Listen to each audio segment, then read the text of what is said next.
자, 여러분 오늘은 성령의 열매 두 번째 시간이 됩니다. 그래서 뭡니까? 기뻐하라. 그래서 여러분들이 또 이렇게 하셔서 성령의 열매 9가지를 이제 머리에 각인하실 수도 있어요. 그렇죠? 아직까지도 몰랐던, 그렇죠? 성경 퀴즈를 하면 성령의 열매 9가지가 뭔지 헷갈려셨던 분들도 이제 기억하실 수 있도록. 첫 번째가 뭐였죠? 네, 벌써 다 기억하시지 않습니까? 두 번째는 뭐예요? 희락, 기뻐하라라는 열매입니다. 여러분들이 이 열매 이번 주와 다음 주까지 살펴보는데요. 이 열매가 여러분의 가정 가운데도, 여러분의 인생 여정에도 충만히 맺어져서 늘 기쁨 충만한 그런 아름답고 복된 우리 성도님들의 삶의 여정이 되시기를 바랍니다. 여러분, 지난번부터 시작된 이 성령의 열매는 구체적인 실천적인 사항입니다. 그렇기 때문에 더 아주 잘 와닿으실 수가 있어요. 그렇죠? 이게 내가 해낼 수 있는 것들이에요. 열매잖아요, 열매. 그래서 여러분 오늘 그 두 번째 시간으로 기뻐하라, 희락에 대한 열매가 나타나는데요. 역시 성경에서 말하는 기쁨은 우리가 여러분들이 여태까지 인식하고 있던 그런 기쁨의 개념이 아니다라는 것을 우리가 오늘 본문의 말씀을 통해서 배워나갈 수 있습니다.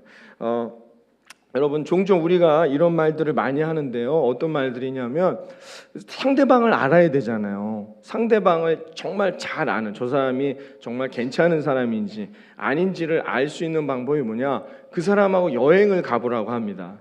그냥 만나서 몇 분, 몇 시간 얘기하는 것만으로는 그 사람이 어떤 사람인지를 잘 알기가 어려워요. 그래서 되게 그 사람이 어떤 사람인지를 됨됨이를 정확하게 파악하기 위해서 같이 여행을 해보면 안다라고 얘기합니다. 그렇기 때문에 왜요? 여행을 해보면 어려운 일들도 많이 당하잖아요. 그럴 때 그 사람의 성격, 이제 마음속에 감추고 있던 본성이 드러난다는 것입니다. 아, 저 사람이 저런 성격이 있었구나라는 그 사람의 이게, 왜냐하면 그냥 처음 만났을 때는 다 좋죠. 안 좋은 사람이 어디 있습니까, 여러분? 그렇죠? 여러분 이렇게 만나면은 다 좋아요. 그러나 저의 본성은 저희 아내만 안단 말입니다. 아내는 어떻게 해요? 집에서 계속 같이 있으니까.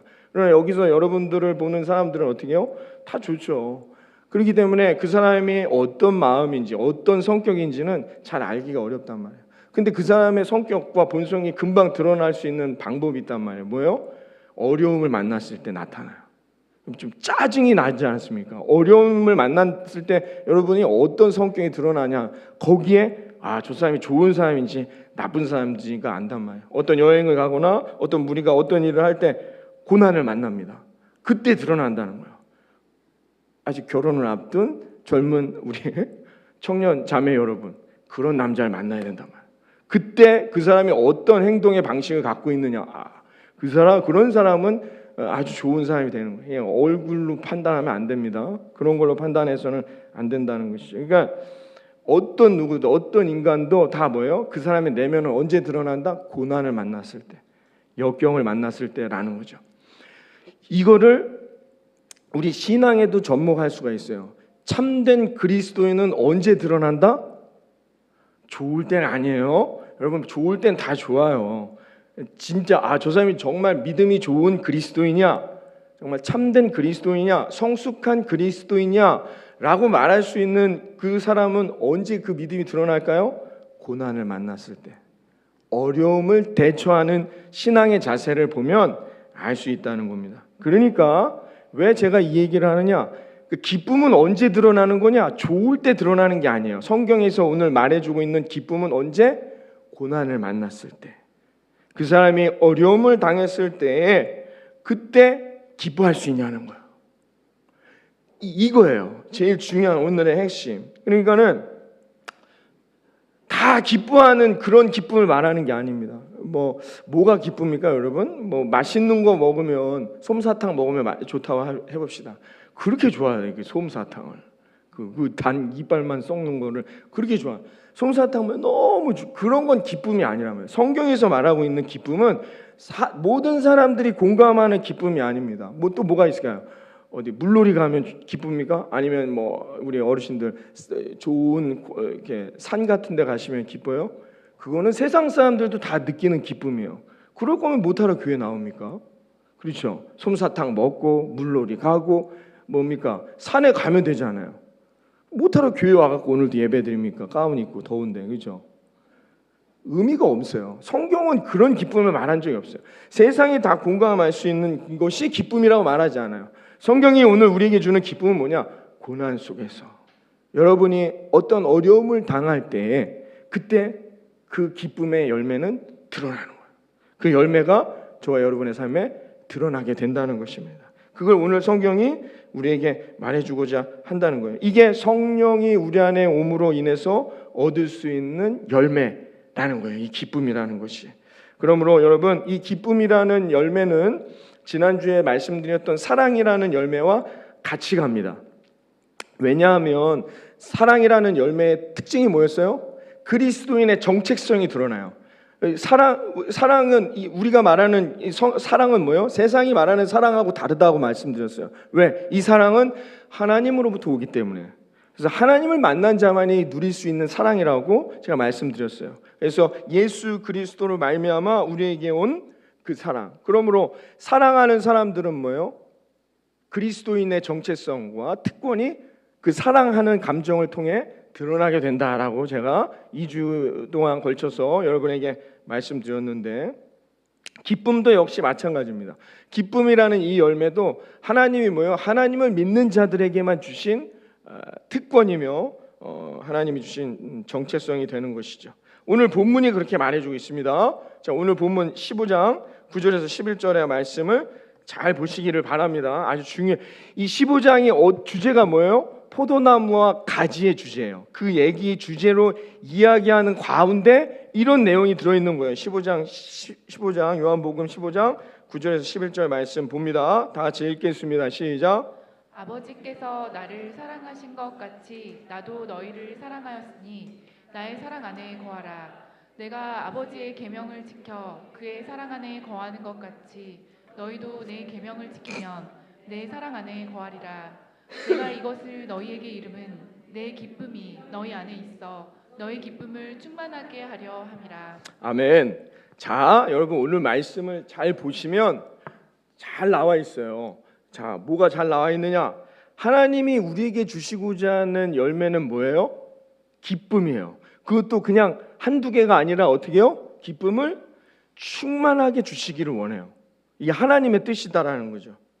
근데 하나님이 이 기쁨의 열매를 우리가 경험하고 그 열매를 따 먹으라는 거잖아요. 열매라는 게 중요하잖아요. 열매가 이게 뭐 다 우리가 먹어야 되잖아요. 그 열매를 주시는 방법을 오늘 본문에서 말씀해 주고 있어요. 그러기 위해서 어떻게 해요? 먼저 어떻게 하래요? 하나님의 사랑을 깨달아야 돼요. 이게 성령의 열매가 왜 순서대로 이렇게 나왔는지가 중요합니다. 그냥 아무렇게나 해석한 게 아니에요. 사도 바울 선생님이 그냥 말씀하신 게 아니에요. 잘 보세요. 아버지께서 나를 사랑하신 것 같이 나도 너희를 사랑하니 너희가 사랑 안에 거하라 그랬어요. 그러니까 지난주에 배웠듯이 먼저 하나님의 사랑을 깨달아야 돼요. 왜 그러냐? 열매가 얻어요. 어떤 열매? 기쁨이라는 열매로 가는 거예요. 그 사랑을 깨달은 사람들은 그 다음부터 어떻게 살아요? 어떻게 산대요? 오늘 본문에서 어떻게 말씀해요? 말씀대로 산다고 했어요. 그 사람이 하나님을 사랑하는지 안 사랑하는지는 뭘 보면 아느냐? 이 사람이 말씀대로 사느냐 안 사느냐를 보면 알 수 있다고 성경이 말해줬어요. 그렇죠? 그래서 말씀대로 산다고 했어요. 10절에 보세요. 내가 아버지의 계명을 지켜 그의 사랑 안에 거하는 것 같이 너희도 내 계명을 지키면 내 사랑 안에 거하는 것이다 라고 말씀했어요. 말씀대로 살아간다는 것이죠. 왜 그럼 말씀대로 살아가라고 말씀하셔요? 왜요? 11절에 그 이유가 있단 말이에요. 11절 말씀 다 같이 다시 읽어봅니다. 시작. 내가 내 기쁨이 너희 안에 있어 너희 기쁨을 충만하게 하려 함이라. 아멘. 자, 원리가 나왔어요. 하나님의 사랑을 깨달아야 돼요. 예수 그리스도로부터 오는 사랑인 거 이번에 2주 동안 배웠어요. 그 사랑 안에 거해야 돼요. 그 사랑 안에 거하는 열매의 방식이 뭐예요? 말씀을 순종하는 거예요. 말씀대로 살아가려고 노력한단 말이에요. 이 원리를 왜 알려주셨대요? 왜요? 이거 우리의 삶의 기쁨의 열매가 충만하게 하시기 위한 하나님의 방법이란 말이에요. 이해되세요? 오늘 말씀의 뜻? 이거 이해되십니까? 그래서 하나님은 우리에게 사랑하라고 말씀하시고 말씀을 순종하라는 거예요. 왜? 기쁨을 충만하게 하기 위함이라는 거예요. 자, 이 말씀을 논리적으로 바꿔서 해석해 봅니다. 여러분, 기쁨이 충만하십니까? 여러분, 지난 한 주간 동안 어떻게 기쁨이 충만하셨습니까? 네. 아는실 성도님만 아면 아유 더워 죽겠는데 목사님 기쁨은 무슨 얼어죽. 남편 생각만 하면 속이 뒤집어지는데 무슨. 기쁨이 충만하지 않은 이유는 뭐래요? 이걸 바꿔서 해석하는 거예요. 왜 기쁨이 충만하지 않을까요? 그 다음이 뭐예요? 하나님 말씀대로 살아가지 않기 때문인 거예요. 제가 여러분 답을 드리는 거예요. 왜 나는 기쁨이 없을까? 기쁨이 없고 감사가 없고 염려와 근심과 불평과 막 짜증과 분노만 나온단 말이야. 왜 그러냐? 나 그리스도인이라고 하는데 세상 사람들 말고 왜 기쁨이 없느냐? 10절에 말해요. 하나님의 말씀대로 살지를 못하기 때문인 것이죠. 그러면 하나님의 말씀을 따라 살아가지 않는 이유는 뭐예요? 왜 그런 거예요? 하나님 안에 거하지 못했기 때문인 거예요. 그 결론을 이렇게 말할 수 있다는 거예요. 그러니까 여러분 오늘 말씀을 들으며 기뻐하라. 근데 난 기뻐하기가 어려워요. 근데 이번 주간에 해결해야 할 문제, 여러분들의 무슨 계획, 근데 잘 안 되는 뭐 그런 장애물들, 막 여리고 선거 같은 그런 문제들이 내 앞에 놓여 있다. 어떻게 기쁠 수가 있습니까? 그렇죠? 이 말씀을 듣고도 이건 오늘 말씀은 나랑은 맞지가 않아 이렇게 생각하실 수 있는 분들이 있는데 그게 문제가 아니란 말이에요. 사실은 뭐가 문제냐? 우리가 하나님 안에 거하지 못했기 때문이라는 거예요. 이게 하나님 안에 거하지 못한다는 게 무슨 뜻이에요? 성령이 내 안에 없기 때문에, 내 안에 있다는 확신, 경험, 은혜가 없기 때문이라는 거예요. 성경이 우리에게 말해주고 있는 것이죠. 그러므로 여러분, 내게 기쁨이 없다? 그때 뭘 깨달아야 될까요? 하나님이 내 안에 계시지 않구나. 그래서 기도해야 되는 거예요. 그 말씀에 순종하는 거예요. 그 훈련을 통해서 어떻게 해요? 하나님이 내 안에 계심을 확인하고 살아가는 거예요. 그럼 어떻게 해요? 기쁨이 우리에게 충만히 다가오게 된다는 것입니다. 이해되셨어요? 오늘 말씀의 이 원리, 이거 여러분 아주 중요한 말씀인 거예요. 이거를 바꿔서 우리가 해석해도 가능한 거죠. 이 원리를, 이 논법을 바꿔서 해석해도 되는 것이다라는 거예요. 그러니까 여러분들이 기쁨이 충만해지려면 먼저 우선적으로 하나님이 안에 거해야 돼요. 그거를 예수님은 이렇게 표현하신 거예요. 포도나무와 가지로. 잘 이해가 안 되니까 우리가 하나님이 내 안에, 내가 하나님 안에 거한다는 게 이게 안 보이니까 잘 이해가 안 되잖아요. 그래서 예수님이 요한복음 15장에 포도나무 가지는 여러분 딱 들어오시잖아요. 여러분 그렇게 돼야 된단 말이에요. 왜 그래요? 그래야 그 가지에서 열매가 날 거 아닙니까? 우리는 늘 그 기도는 해요. 30배, 60배, 100배의 열매, 갑절의 열매, 하나님 예수 믿고 구원받아 그 은혜와 열매를 주세요는 하는데 그것만 하면 뭐예요? 가지가 나무에 떨어져 있는데 간단합니다. 원리는 뭐예요? 우리가 가지가 나무에 붙어 있어야 된다는 거예요. 예수님이 오늘 말씀해주고 있는 것이죠. 기쁨에 대해서 조금 더 세상과 비교해서 제가 한번 더 말씀드려 볼게요. 우리가 자꾸 기뻐하라 그러면 세상이 말하는 쾌락과 혼돈해서 쓰면 안 됩니다. 세상이 말하는 기쁨은 쾌락이죠. 성경에서 말하는 기쁨하고 전혀 차원이 다른 기쁨의 개념인 거예요. 세계에 소위 3대 해피메이커라 불리는 치료제가 있다고 합니다. 해피메이커, 나를 행복하게 해주는 치료제가 있답니다. 하나는 뭐냐? 탈모증 치료제인 프로페시아가 있습니다. 그렇죠, 여러분. 머리에 빠지는 이것도 엄청난 스트레스. 이걸로 인해서 막 위축되는 분들도 있습니다. 그렇죠? 탈모제 치료제인 프로페시아. 그다음에 발기부전 치료제인 비아그라가 있습니다. 그리고 항우울증 치료제인 프로작. 요 세 개를 가리켜서 해피메이커라고 하는 치료제라고 말합니다. 그래서 이거는 이제 인간의 행복을 증진시키기 위해서 만든 약인 거죠. 그런데 여러분, 이 약의 원리들이 다 뭐예요? 내가 갖고 있는 행복을 증폭시키는 게 아닙니다. 이 행복의 원리가 뭐예요? 세상에서 말하고 있는 기쁨, 행복의 원리가 뭐예요? 이 치료제들의 원리가 뭐예요? 내게 있는 불행을 제거해 주는 방식이에요. 그렇죠? 이해되십니까? 그러니까 세상에서 말하는 행복이라는 기준은 우리가 갖고 있는 행복을 증폭시켜 주는 게 아니고 뭐예요? 우리에게 있는 불행, 염려, 근심을 제거하는 방식으로 우리에게 행복을 제공해 준단 말입니다. 그렇죠? 그래서 다 이렇게 생각합니다. 그래서 우리 안에 있는 불안, 염려, 근심을 제거하면 내가 더 행복해질 것이다 라고 생각해요, 많은 사람들이. 그래서 어떻게 해요? 이 우울증 치료제인 프로작, 이게 일라이 일리라는 제약회사에서 1987년에 개발했는데요, 이게 이제 이런 연구를 한 거죠. 그래서 인간의 이 정서, 기쁨이나 슬픔을 관장하는 그런 정서, 신경 전달 물질이 세로토닌이라는 게 있어요. 이거를 조절함으로 인해서 슬픔을 줄여주는 거예요. 그러면 인간이 어떻게 해요? 더 기뻐진다는 거죠. 그런 방식으로 치료제를 만든 게 이 프로작이라는 우울증 치료제인데, 이게 1987년에 만들어지고 1988년 1년 동안 그 당시에 1988년 1년 동안 27억 달러의 매출을 미국에서 기록했다고 합니다. 27억 달러, 이게 잘 안 와닿죠. 이렇게 말하니까 30조. 나만 놀랐는데 88년의 얘기입니다, 여러분. 그 당시에 이거 기네스북에 올라갈 만한 엄청난 매출량인 거죠. 그 당시에 30조가 수익을 올린 거예요. 그럼 뭐냐? 그만큼 다 모든 인간이 뭐예요? 행복해지고 싶어하는 거예요. 그렇죠? 그래서 이걸 먹으면 내가 행복해질 수 있겠구나, 이걸 먹으면 내가 기쁨이 넘치는 인생이 되겠구나 하고 먹었단 말이에요. 30조의 수익을 올리려면 얼만큼 먹어야 되냐 말이에요. 아마 우리나라 5천만 국민은 다 먹어야 될 거예요, 아마 5천만 명은. 그래서 여러분 행복하십니까?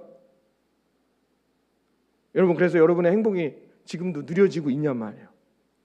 내가 경험했던 그 하나님의 주셨던 그 기쁨이, 우리 오늘도 출산했는데 얼마나 기쁩니까?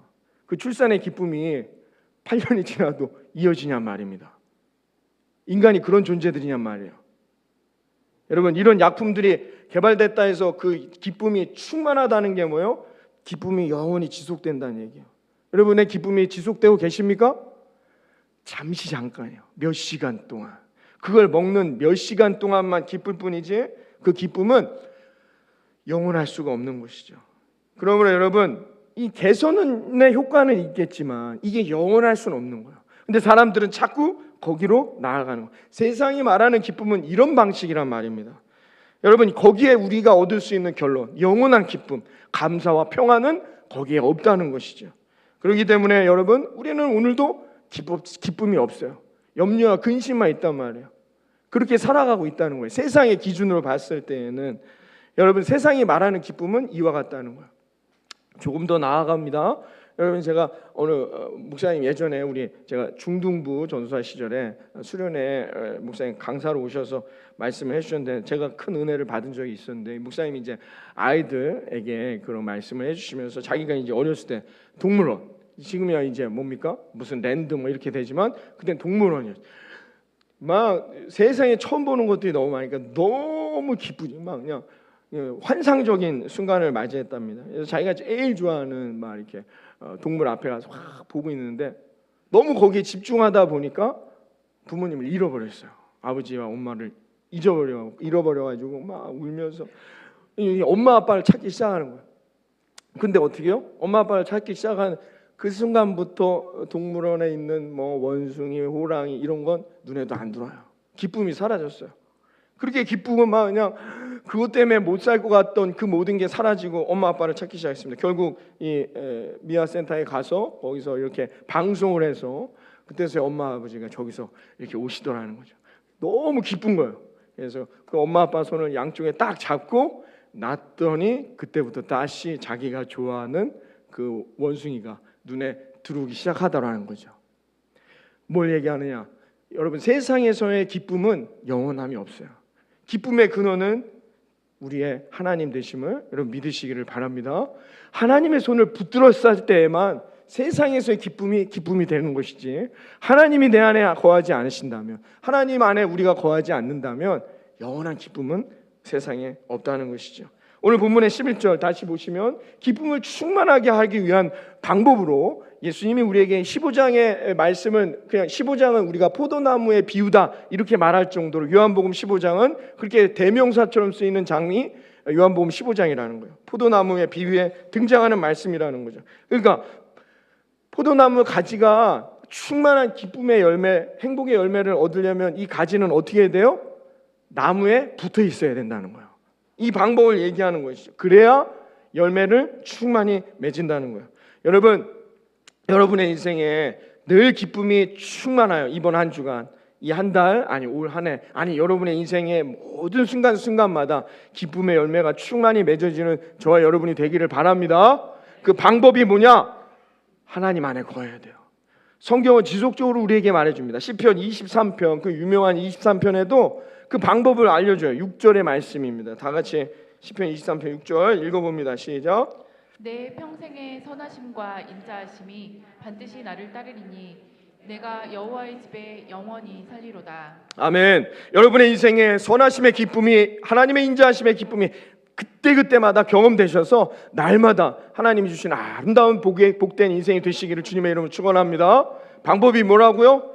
여호와의 집에 거해야 한다는 거예요.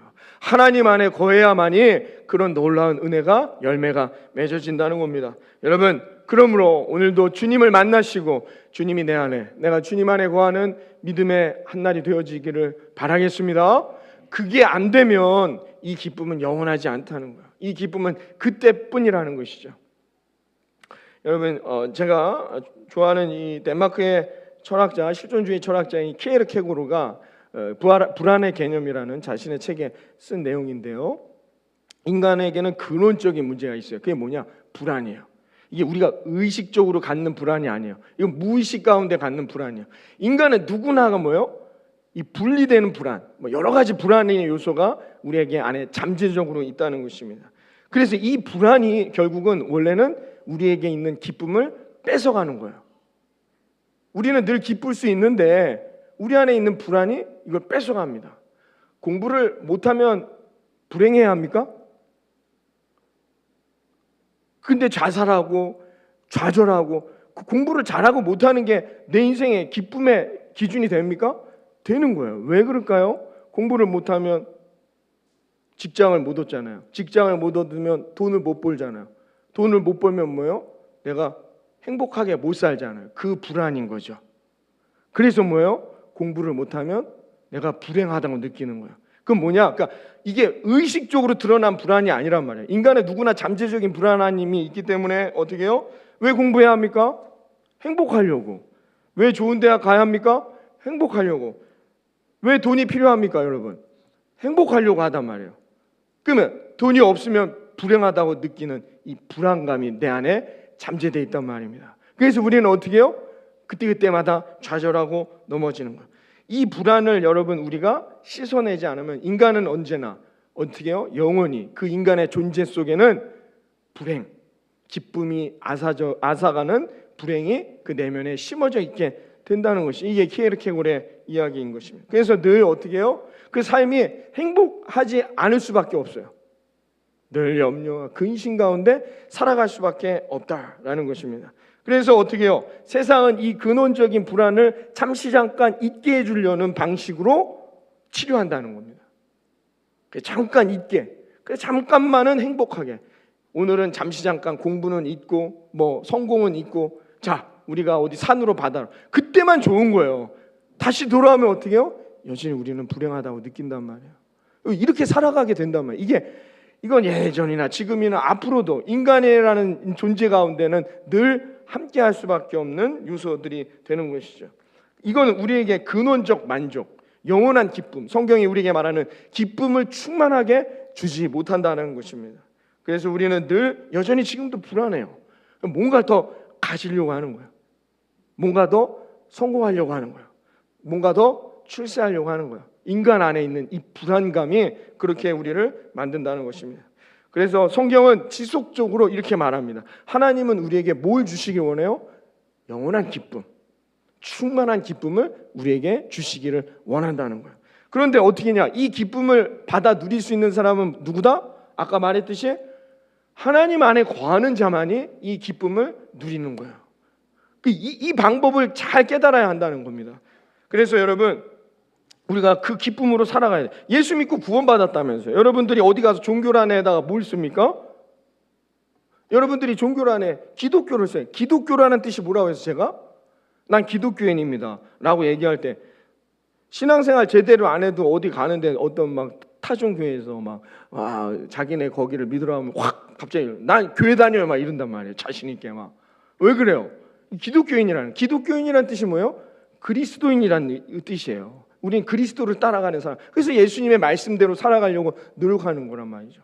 그러니까 교회를 다니는 이유, 우리가 교회를 통해서 얻어야 할 것이 뭐냐? 그러한 거죠.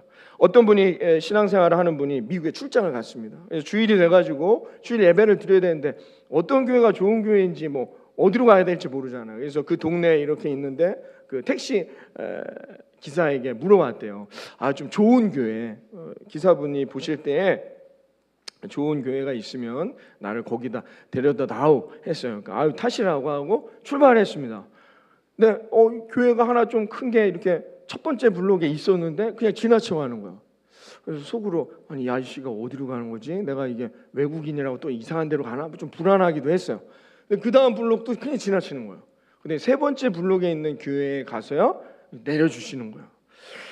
그래서 너무 궁금했어요. 그래서 이 분이 물어봤대요. 아니 아까 이렇게 지나오면서 가까운 교회가 두 군데나 있었는데 굳이 왜 이 교회로 나를 인도했느냐 가르쳐 주시오라고 물어봤어요. 그 이유에 대해서. 했더니 이 기사분이 이렇게 대답했다고 합니다.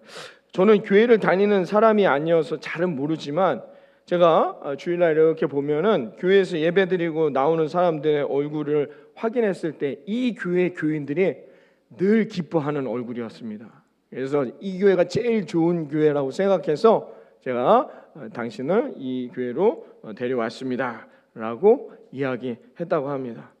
맞죠? 여러분 잘 생각해 보세요. 열매는 뭐예요? 우리가 확인할 수 있는 거예요. 열매라는 건 뭡니까? 확실히 보이는 거예요. 희락, 우리가 이 두 번째 열매인 희락, 기쁨, 이건 뭐예요? 열매입니다.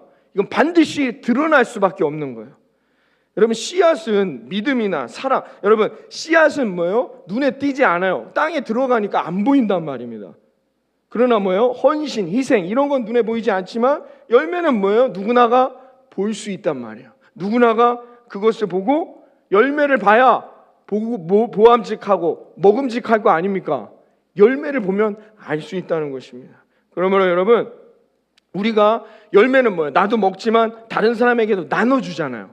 그러면 이것을 통해 우리가 그리스도인인지 아닌지에 대한 정체성, 하나님의 영광, 교회의 기쁨의 열매들이 드러나고 세상에 보여진단 말입니다. 뭐로요? 기쁨으로.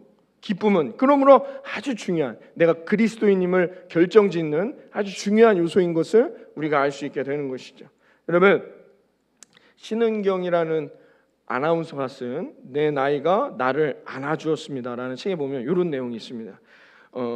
서울의 유명한 건강을 책임지는 교수가 말한 건강 비법인데요. 우리 몸에는요 암 등 이 세포 변이가 일어나는 것을 막아주는, 우리가 이게 나이가 되면 이게 잘 그런 일들이 많지 않습니까? 막 이런 이상한 점들도 많이 생기고 이게 다 변이로 인해서 생겨나는 것인데 이걸 막아주는 면역력이라는 것이 있습니다. 그래서 이 면역력이 이런 세포 변이를 막아줌으로 암 발생률도 낮춰주는데 이 면역력을 증진시키는 세포가 NK라는 세포라고 합니다.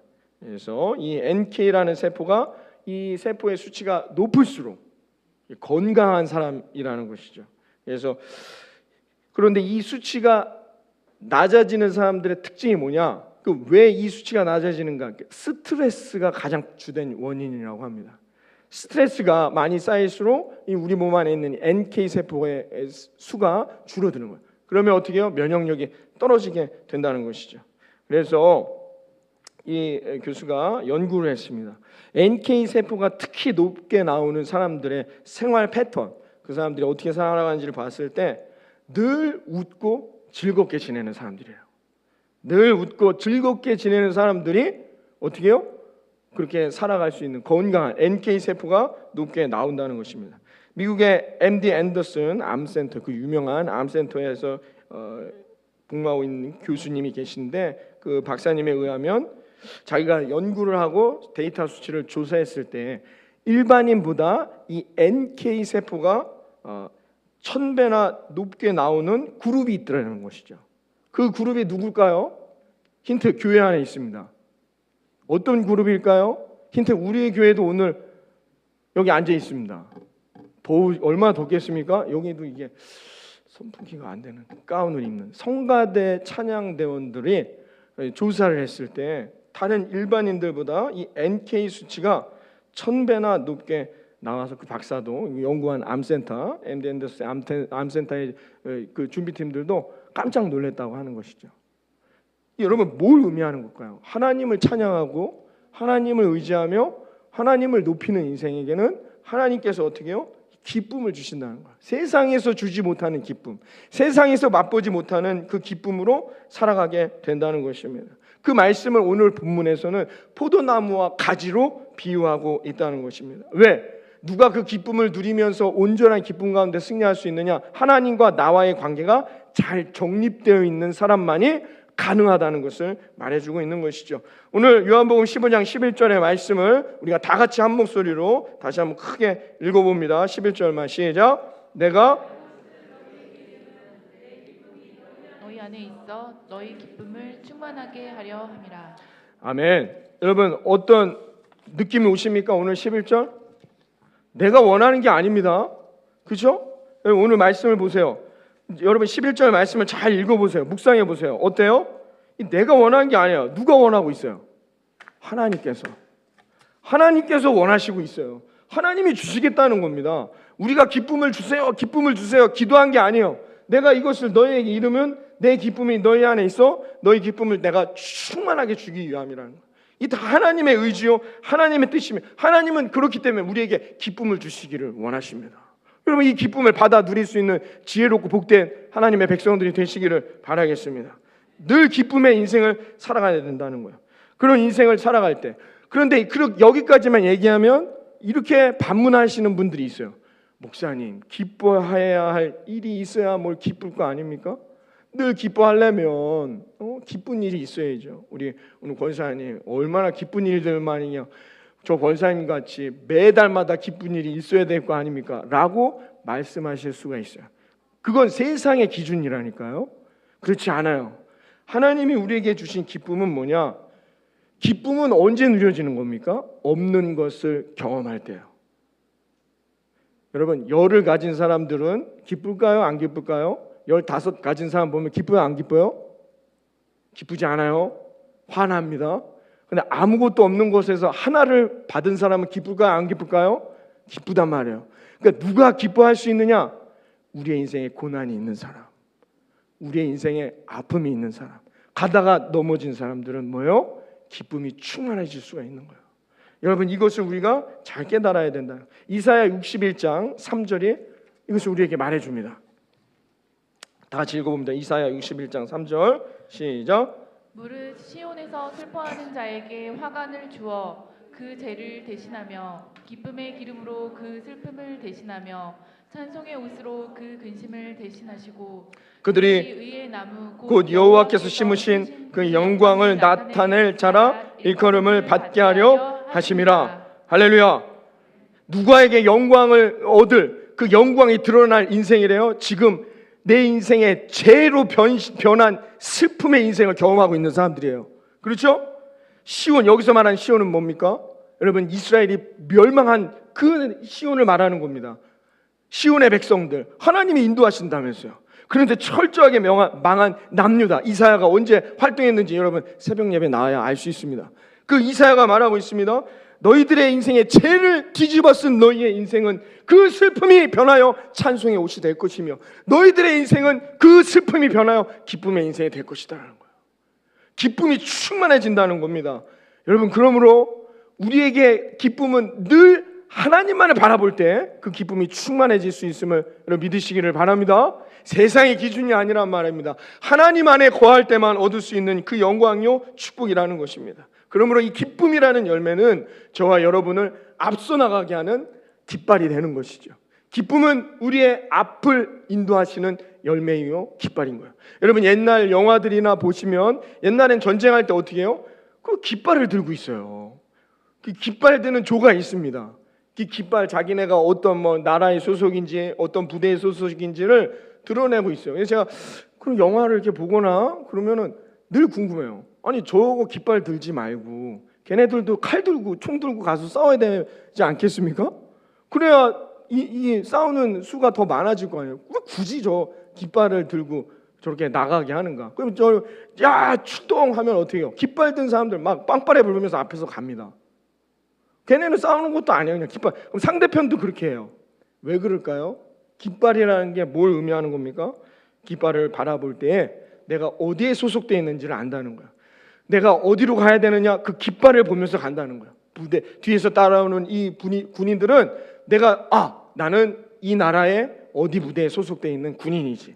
그 깃발을 보면서 다시 사기가 충전되고 내가 그 깃발을 보면서 어디로 가야 하고 그것을 알 수 있는 아주 중요한 역할을 그 깃발이 하고 있다는 것입니다. 사랑하는 여러분, 기쁨의 깃발의 열매를 높이 드시고 저와 여러분의 인생에 그 기쁨을 향해 달려갈 수 있는 인생이 되시기를 바랍니다. 기쁨의 깃발이 올려졌을 때 저와 여러분의 정체성, 우리는 하나님께 속해 있고 나는 예수님만 구주교의 성도이며 오늘도 그 기쁨의 깃발을 바라보며 다시 사기가 충천하여 여러분 나아가 세상을 승리하는 저와 여러분이 되어질 거라 믿습니다. 생각해보세요. 기쁨의 깃발을 드는 겁니다. 이것은 내 삶의 지금 정황이 문제가 없다는 얘기가 아닙니다.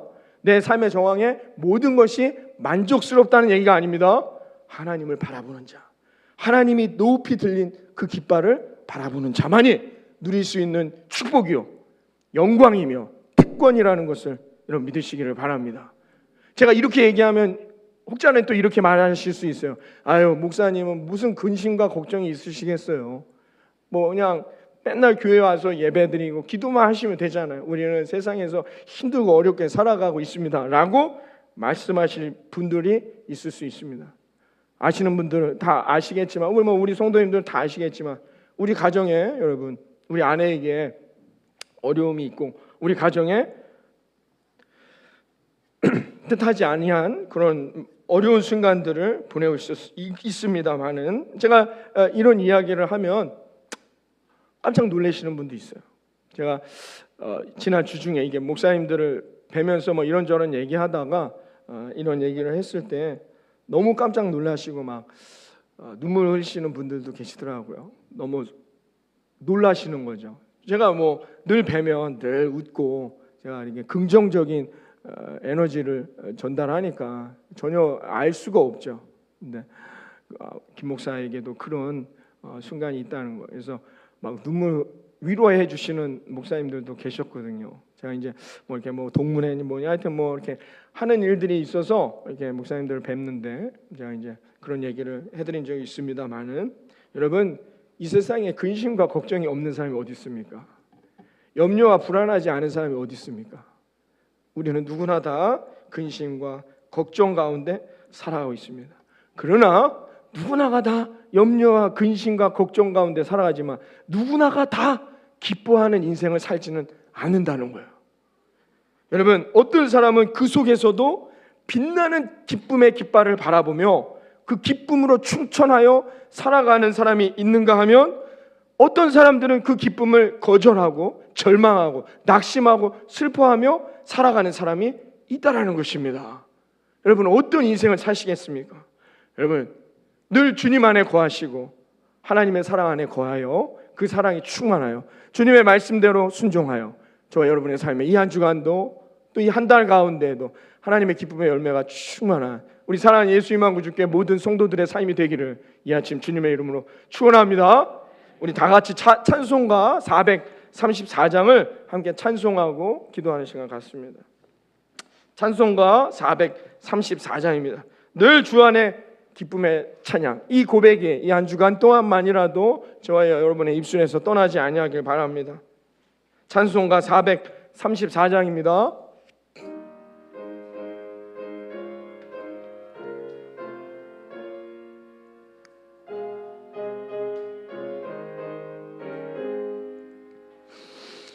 귀하신 친구 내게 계시니 나 주 안에 늘 기쁘다. 그 피가 내 죄 씻으셨으니 나 주 안에 늘 기쁘다. 아멘. 나 주 안에 늘 기쁘다. 나 주 안에 늘 기쁘다. 주 나와 늘 동행하시니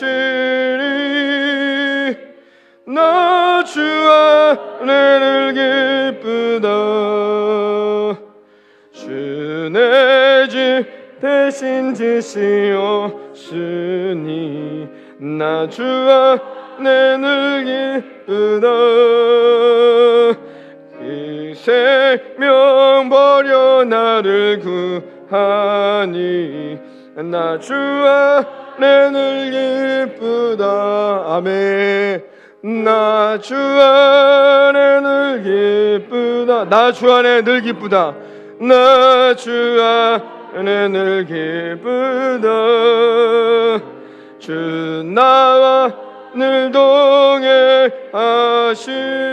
동행하시니 나 주 안에 늘 기쁘다.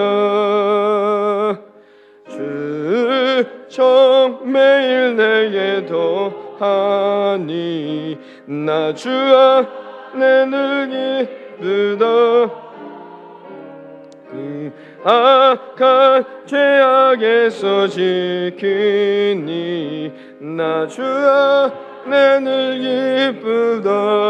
아멘. 나 주 안에 늘 기쁘다. 나 주 안에 늘 기쁘다. 주 나와 늘 동행하시니 나 주 안에 늘 기쁘다. 우리 3절 다 같이 일어나셔서 주 정 매일 내게 더하니 나 주 안에 늘 기쁘다.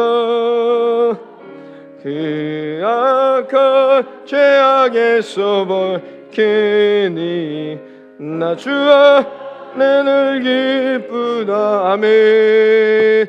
나 주 안에 늘 기쁘다. 나 주 안에 늘 기쁘다. 주 나와 늘 동행하시니 주 안에 늘 기쁘다. 아멘. 기도하겠습니다. 하나님 감사합니다. 오늘도 주님을 이렇게 찬양